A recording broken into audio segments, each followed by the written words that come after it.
Hey friends, if you wish to update the Microsoft Basic Display Adapter in Windows, then please watch this video. I will guide you through the procedure. So, search for Device Manager and open the Device Manager, and then expand this list for display adapters. You'll find two here. So one is the basic one is the dedicated one. If you just have one, then it is obvious that you would have to update that one.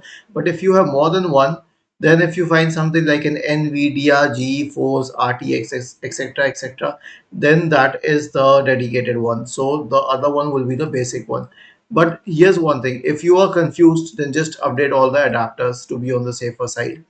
Another way is to right click on the start button, select settings, go to Windows Updates, select advanced options, select optional updates, and install any optional updates available. Why am I saying this? Because this installing optional updates will update the basic adapter only, not the dedicated one. Was this helpful?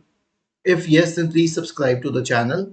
If not, then let us know in the comment section of the video on how we could help you further. Thank you for watching this video and have a nice day.